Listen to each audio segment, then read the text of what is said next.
Hi y'all, welcome to my channel, and in today's video I am going to be debunking 5 homeschool myths. So stay tuned.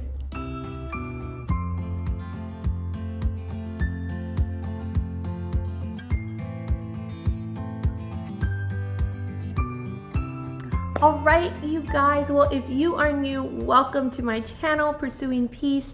My name is Dina, and I am a homeschooling mama of 5 kiddos, 6 and under. And on this channel, I share my passions for Christ, for homeschooling, and for encouraging mamas in their faith, and in this amazing and crazy, but rewarding season of motherhood. So if you'd like to join me on this journey, then click the subscribe button down below, and don't forget to click the little bell icon so that way you know whenever new videos pop up. You can also follow me over on Instagram if you'd like to get an inside glimpse into how this craziness works. All right, so first off, I want to mention that this is a collaboration with Wendy over at Plan, Prep, Pray, and she is an amazing homeschooling mama, and she has wonderful content on there. I will leave her channel link below so you can go and check it out for yourself.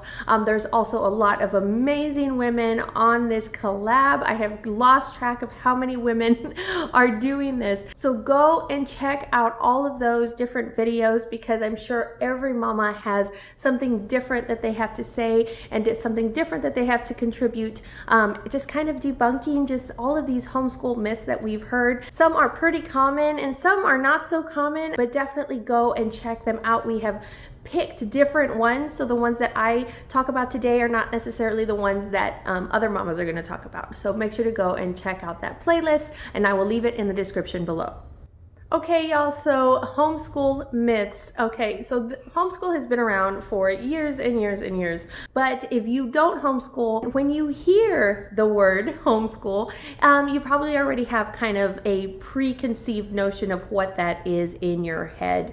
I know I did before we started doing any of this homeschooling stuff.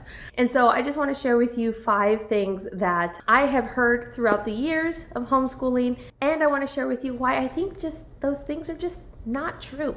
So I'm just going to jump right into these, okay? So I'm going to put numbers 1 and 2 together. So the very first couple of them are, you need a homeschool space and money in order to homeschool. And you guys, this just isn't true. You don't need a big house to homeschool. You don't need a lot of money to homeschool. And if you've watched any of my other videos, you've heard me say this, but when we first started homeschooling, we didn't even have a home. That's right, no home, let alone a homeschool room.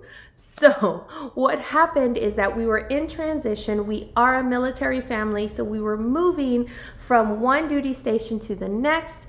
And during that transition, for whatever reason, my husband was going from reserves to active duty. And somehow in that, his pay got all kinds of mixed up. And so, but they still expected him to report there. And so thankfully, praise God, we lived close enough to family. So what we did is we lived with my mother-in-law, well, my in-laws. And so we didn't have a home. We didn't have the right amount of money coming in, and we didn't know when that was going to be fixed. And in the middle of all of that is when I started homeschooling. I had a preschooler and a toddler at the time, and we had a baby at the time. Thankfully, my mother-in-law let me just homeschool my little ones there at the dining room table, and we used the living room also for like TV and circle time, and all of my homeschool stuff was in bins and boxes just right there in the dining room. So thank God we have wonderful in-laws that did not give us a hard time about that. And how I did it is we did the Letter of the Week program from Confessions of a Homeschooler. If you are interested in seeing what that is, I have a whole video and review about that, and I will leave that down in the description below.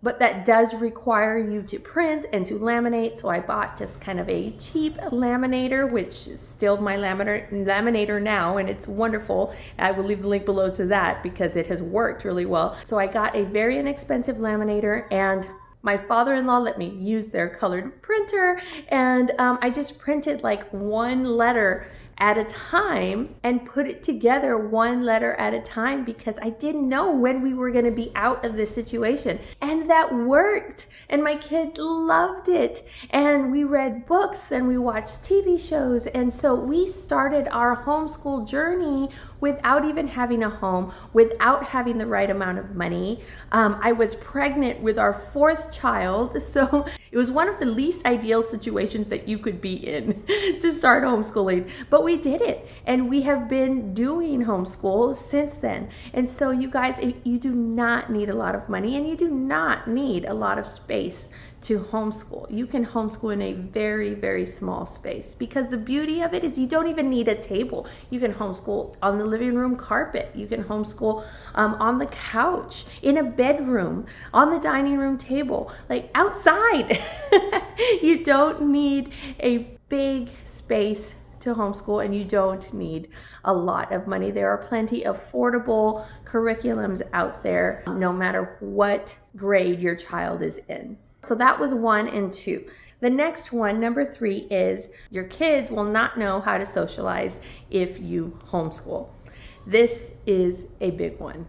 If you are a homeschooler, you have heard this one before. I just have to say that this is just flat out not true. Maybe it was true at some point before, maybe when homeschooling first started. Maybe if your if your goal in homeschooling is to shelter your kids, then maybe that can happen. But it's just so not true nowadays. I cannot tell you how many things we do outside of the house. And what I love about homeschooling is that my kids are comfortable with any age group. So they are comfortable not only with their own peers, but they are comfortable with smaller kids. They are comfortable with older kids. They are comfortable with adults. And so I feel like they can go into any setting and be okay as far as being able to socialize. And if you have kids, you know that those kids are social coming out of the womb. I mean, they will talk to anybody who will listen to them. So I don't think that is going to be a problem at all. And I don't know about you guys, but I know I got in trouble a lot for talking to my friends at school. But here, they're encouraged to talk to each other about the different things that they are learning. And yeah, there are times that they need to be quiet and listen. That's something that everybody needs to learn. But they are encouraged to talk more within a school setting than they would in a public school, private school, or any more traditional schooling. And now I don't want to make this about homeschool versus public school, because that's not what this is. I'm not saying that public school or private school is bad, because I really don't think that it is. And honestly, if God were to tell us, put your kid in public school, would it be hard? Yes. But I know that would be God's plan, and we would follow it, because we know that his plans are perfect for us. And we know that right now in this season, we are homeschooling. At some point that might change. So I'm not saying that homeschooling is this amazing, amazing thing, even though it is, but I'm not saying it's this amazing thing that is over public school, because it's not. It is a way to educate your child, and it's your choice to decide how you want to do that, or how you can do that. So I don't want to make this a bashing of public school, because I really don't think that public school is awful. I think it is full of good teachers that want to help other kids and that have just huge hearts. So please don't hear me saying that public school is bad. But what I am saying is this idea that kids are not going to be able to socialize, or not going to be able to get along with people outside of their home simply because they are homeschooled is just not true. So don't believe the lie that all homeschoolers are just socially weird, because that's just not true. All right, so number 4. The 4th homeschool myth that I want to share with you is you need superhuman patience to homeschool. This is probably the biggest one that I've heard personally in my years of homeschool. I always hear, you must have superhuman patience. And you know what? I don't. I have very, very human patience. My patience has probably gotten worse over the years. But that's not a reason not to homeschool, because patience is something that we can all work on. It's not something that you have naturally in you. But I will share with you something that I do have in me, and that is Jesus Christ. And the only way that I am able to do any of this is through him and through his strength. I cannot tell you how many times I have blown up at the kids just for little things, things that I didn't need to be angry about because I've just lost my patience with them. But that's when God shows his grace and his mercy and his strength comes out in my weakness. So I know that I don't have to have superhuman patience because he has all the patience I need. I only need to submit to him and realize that I can't do it on my own. If it were all me, I wouldn't be able to do any of this. But it is only through the saving grace of Jesus Christ that I am able not only to homeschool, but to be a mom of 5 little kids. So do you have to have within yourself supernatural patience to homeschool? No, you just need to have a supernatural God. And he has more than enough patience for all of us.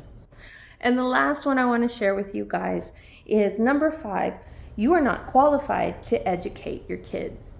And this one kind of gets me, you guys, because I don't have any teaching background. And you know what?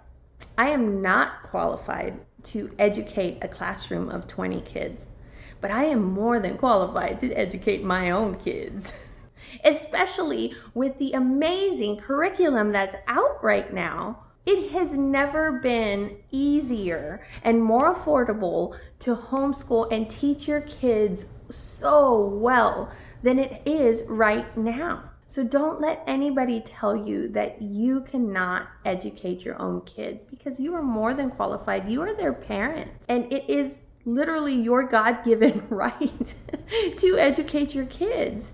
Now, if you choose to educate your child through public schooling, that's okay. That is your right to do that.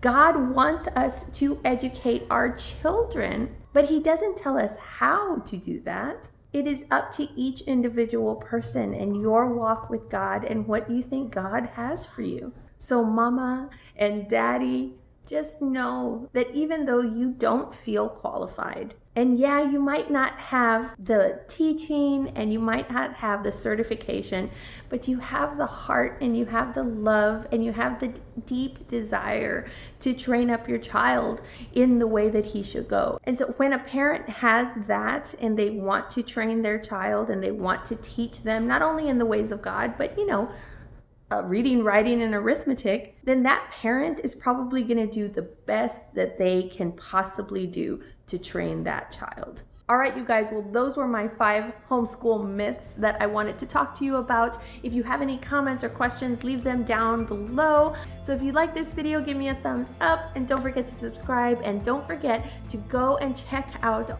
all of the other videos in this collab because I feel like it's going to be a good one. And don't forget to check out Wendy's channel at Plan Prep Pray because I'm sure you will love her content.